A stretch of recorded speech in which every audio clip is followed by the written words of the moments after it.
दीदी आप? हाँ, कैसी हो तुम? बैठिए ना, खड़ी क्यों आप? हाँ हाँ, बैठती हूँ। वो मैं घर के पास से गुजर रही थी तो सोचा तुमसे मिल लूँ। अच्छा किया आपने। चाय बना दूँ? नहीं नहीं, चाय नहीं, वो कुछ बात करनी थी। भाभी, मैं बहुत टाइम से ट्राई कर रही हूँ। आपने बताया मुझे 2-3 महीने पहले से कि माँ यात्रा पे गई है, माँ आई नहीं है और बात भी नहीं हो पा रही।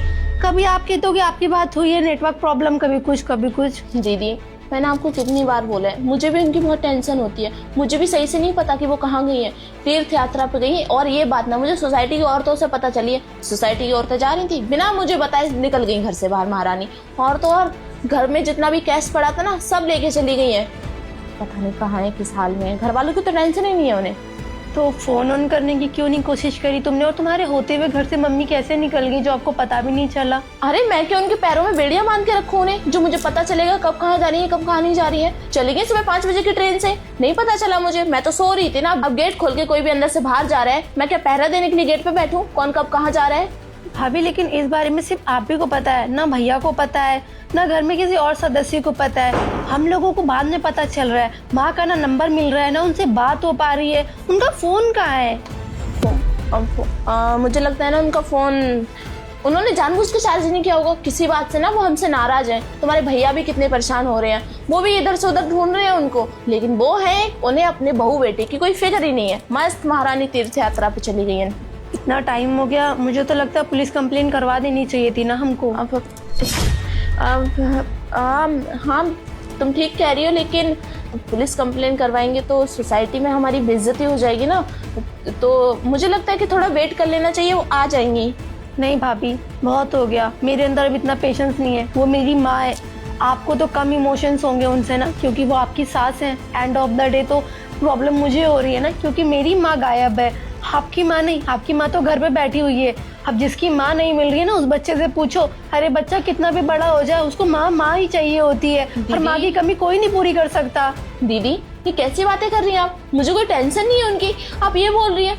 अरे मुझसे पूछो, लोग मुझे आके पूछते हैं कि कहाँ गई, क्या बताती हूँ मैं लोगों को। और कितनी फिक्र रहती है मुझे। उनके पोते पोते भी पूछते हैं कि दादी कहाँ गई, क्या बताऊँ उन्हें मैं। वही तो भाभी, मेरी माँ कहाँ गई है, बच्चों की दादी कहाँ गई है, मेरे भैया की माँ कहाँ गई, किसी को कुछ पता नहीं है ना।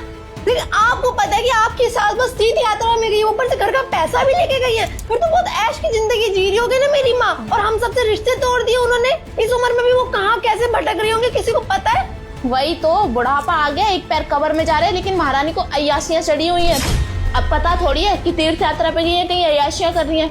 मुझे तो ऐसा लगता है ना, मंदिर के नाम पे कहीं ऐश-मौज कर रही है। और तुम्हारे पापा को गए हुए भी कितना टाइम हो गया, तो समझ जाओ आगे। बस करो भाभी, आपको शर्म नहीं आ रही? अपनी जुबान से कैसे मेरी माँ के बारे में अनाप शनाप बोली जा रही हो? आपका खुद का चरित्र खराब है और आप मेरी माँ के ऊपर उंगली उठा रही हो। हाँ, तमीज में भूलो मत, तुम मेरे घर में खड़ी हो। मेरे घर में खड़े हो कि मुझसे इस तरीके से बात नहीं कर सकती तुम। समझते हो माँ के जाने का दुख है, इसका ये मतलब नहीं कि तुम मुझे कुछ भी बोलोगे। मुझे बता के नहीं गई तुम्हारी माँ कहाँ मुंह मार रही है। बस करो माँ। मम्मी जी आप हो? अच्छा तो आ गई आखिरकार महारानी। एक बात बताओ, हम लोगों को बिना बताए कहाँ चली गई थी? बेशर्मों की तरह घर से निकल गई। सोसाइटी की 4 औरतें क्या गई उनके साथ, और तुम तीर्थ पे गई थी या फिर कहीं मुंह मारने गई थी? बस करो, बहुत हो गया। अब एक शब्द में और नहीं सुनना चाहती आपसे। जितना माँ के पीछे बोलना था बोल दिया, अब उनके सामने भी वो सब बोलते हुए आपको बिल्कुल शर्म नहीं आ रही? दीदी आप मुझे एक बात बताओ, आपकी माँ पता नहीं कहाँ गई थी, कहाँ से आ रही है, और आपको बिल्कुल भी पड़ी नहीं है उनकी। बड़े बच्चे हो गए, बच्चों के बच्चे हो गए, लेकिन उनका दिमाग पता नहीं कहाँ है। उनका दिमाग बिल्कुल अपनी जगह पे, पर शायद आपका दिमाग सटिया गया है। आपको उनकी कदर नहीं है। आपको क्या लगता है कि आपने उनको घर से बाहर निकाला पूरा षड्यंत्र करके, और कभी किसी को ये बात पता नहीं चलेगी? माँ कभी मुझे मिलेंगी नहीं, या कभी कभी कुछ सामने आएगा नहीं। एक बात याद रखो, सच की कोई उम्र नहीं होती, पर झूठ की उम्र होती है। और कुछ दिन में वो उम्र खत्म भी हो जाती है। और आपकी झूठ की उम्र खत्म हो गई है, और वो झूठ सामने आ गया है मेरे। समझी आप? क्या बोले जा रही है तुम? कुछ क्या बोली जा रही हूँ? कुछ समझ नहीं आ रहा होगा। बहुत अनजान बन रही है ना इस बात से। जितना भड़काना था भैया को भड़का लिया, सबको, सोसाइटी को, हर इंसान को आपने जवाब दिया। और क्या जवाब दिया, क्या एक्टिंग करती हैं आप, किसी को पता नहीं चलने दिया कि इतनी अच्छी बहू के पीछे इतना डेंजर चेहरा है जिसने अपनी सास को धक्के मार के घर से निकाला है और धमकी दी थी कि दोबारा कभी आ जाएगी इस घर में तो तेरे बेटे का, तेरे पोता पोती का क्या हाल करूंगी। वो तुम्हारे बच्चे हैं और उन बच्चों के लिए तुमने माँ को धमकी दी। हाँ बस करिए, हो गया तुम्हारा ड्रामा। हाँ किया मैंने, निकाला इस औरत को घर से बाहर। तो और क्या करती मैं, इसको सहती मैं? घर के काम होते हैं, इससे एक जगह बैठ जाती तो महारानी को उठने का मन नहीं करता। अरे घर के सारे काम करती हूँ मैं, मुझसे तो बर्दाश्त नहीं होती है। घर में बैठे बैठे खाती है, बस इसीलिए मैंने इसको घर से बाहर निकाला। मैंने पहले ऑफर दिया था कि खुद ही घर से चली जाओ, कहीं तीर्थ यात्रा पे चली जाओ या फिर अपनी बेटी के घर चली जाओ जिसे इतना प्यार आ रहा है तुम पे। लेकिन नहीं, महारानी को तो मेरी सीने पे मूंग दल दी थी ना। अरे जिंदा क्यों बच गई है। सुभान संभाल के, ठीक है? रूबी बस करिए आप। अरे कितना सपोर्ट करेंगे इसका? देखो मेरी माँ अब भी तेरे सपोर्ट में खड़ी है। अरे तू भाभी नहीं है, कलंक है कलंक। तुझे मैं एक मिनट भी इस घर में अब बर्दाश्त नहीं कर सकती। मैं अपने भतीजा और भतीजी की देखभाल खुद कर लूंगी और अपने भैया को आराम से समझा दूंगी कि उसकी बीवी का क्या असली रंग है और क्या असली चेहरा है। समझी तू अभी जाएगी।